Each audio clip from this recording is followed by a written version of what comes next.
Welcome back to The Explainer.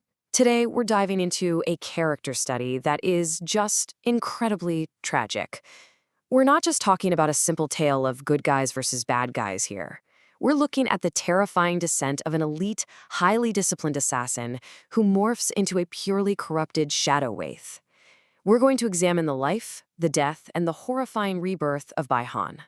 Just listen to this mindset for a second. This is Bihan during his mortal life as Sub-Zero. The guy isn't just following orders, right?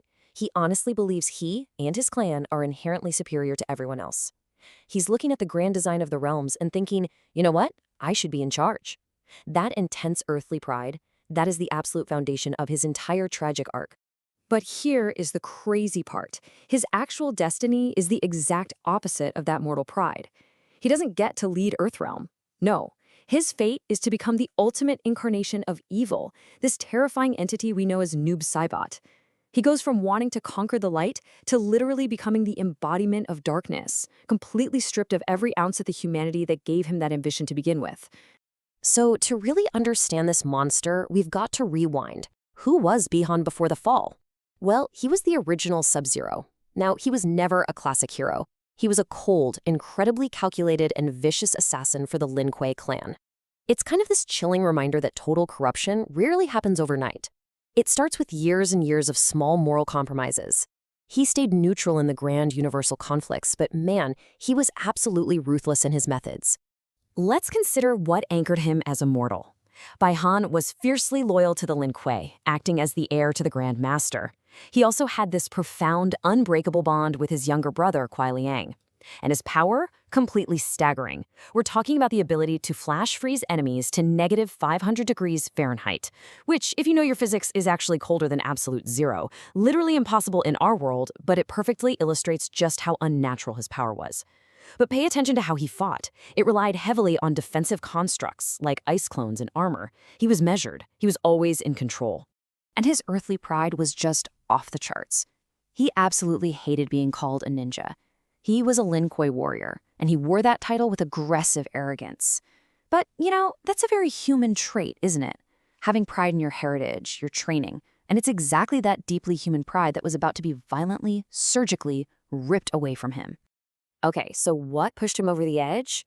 The absolute point of no return for Bihan, the real catalyst for his doom, is his bitter, blood-soaked rivalry with Hanzo Hasashi, the man who would eventually become the vengeful specter, Scorpion. This rivalry right here, it's the pivot point on which Bihan's entire existence flips. Things accelerate really fast from here. Bihan's soul was already heavily corrupted from his years as an assassin.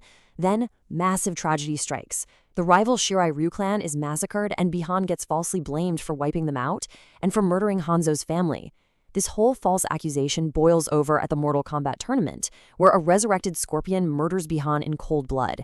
And because his soul is already so tainted, Bihan doesn't find peace. He drops straight down to hell. Specifically, he descends to the fifth plane of the Netherrealm. It's this utterly hellish plane of existence where corrupted souls are tortured. And it was down there that the necromancer sorcerer Quan Chi found him. Now, Quan Chi didn't resurrect Baihan as a favor. He intentionally took the absolute evil that was already brewing inside the assassin and unleashed it. The truly terrifying insight here is how he did it.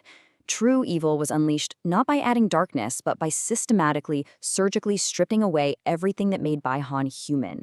The pride, the clan loyalty, and any lingering shred of compassion. Just gone. And what walked out of that dark, netherrealm magic? It definitely wasn't Baihan anymore. The man who proudly screamed he was Lin Kuei was dead. Standing in his place was a completely new, terrifying entity. This was the birth of Noob Saibot. He was reborn as a wraith. By definition, Noob Saibot became the literal and metaphorical absence of light and warmth. He doesn't just want to survive in the Netherrealm, he desires to conquer and rule it. He's driven by absolute corruption now, completely devoid of that human empathy that used to anchor him to Earthrealm. It's just heartbreaking to think about the contrast here. That fierce loyalty to his clan? Gone. Noob Saibot is loyal only to himself, or whoever is handing out dark power. The protective older brother who fought next to Kuai Liang? Gone. He actually actively seeks to destroy his former family now. The defender of Earthrealm is totally replaced by this selfish, power-hungry monster obsessed with hell. Honestly, nothing captures this tragic loss of humanity better than the moment Noob Saibot looks his younger brother, Kuai Liang, straight in the face and coldly rejects him. That familial bond, literally the one pure thing Bihan had left, is completely erased. To Noob, blood is just biology. The brotherhood is dead. Now here's where this explainer gets really fascinating. How does a psychological and spiritual descent into pure evil actually reflect in a warrior's fighting style? The game designers did something brilliant here, marrying the narrative right into the mechanics. Bihan's transformation wasn't just a simple palette swap, it was a total mechanical evolution of his corruption. It's amazing how every calculated, defensive, icy maneuver he possessed got warped into a chaotic, aggressive shadow attack. The ice ball, which was meant to freeze people and control the pace of a fight, turns into the ghost ball, a shadowy projectile built to completely disable an opponent's powers. His iconic Lin Kuei slide becomes a violent shadow slide. But the most profound change of all? That has to be his clone technique. The evolution of the clone is straight up horrifying. When he was Sub-Zero, the ice clone was stationary. It was a defensive barrier, a protective shield. But as Noob Saibot, it becomes a sentient, highly aggressive shadow clone. It actively fights alongside him to overwhelm opponents.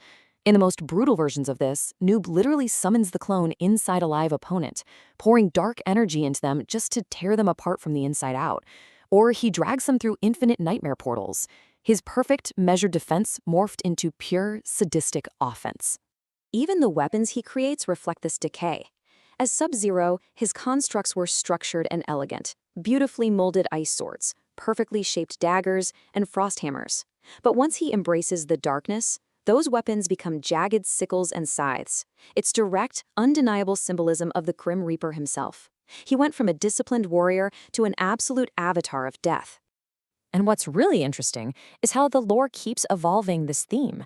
In the newest timeline introduced in Mortal Kombat 1, Bihan's transformation is actually fueled by Titan Havoc's chaos magic, rather than Netherrealm necromancy. But, you know what?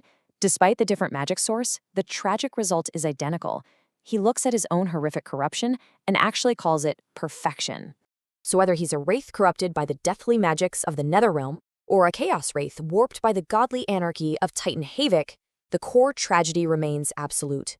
Bihan is a warrior eternally destined to lose his mind, his soul, and his humanity to dark forces.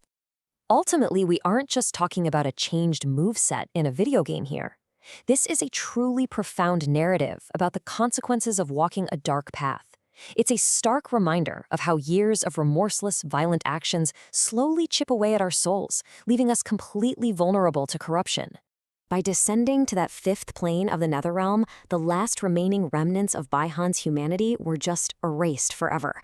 All the pride, the loyalty, the brotherhood, it was all stripped away, leaving nothing but a dark mirror, leaving only the violent shadow of the man he once was. I want to leave you with this final thought to ponder as we close out this explainer. Think about that cycle of vengeance that sent him to hell in the first place, and the terrifying reality of Noob Saibot's existence. When a warrior's pride and compassion are surgically removed from their soul, is the resulting monster truly a new entity, or is it just their true, unrestrained self finally unleashed? Think about that. Thank you so much for joining me, and keep learning.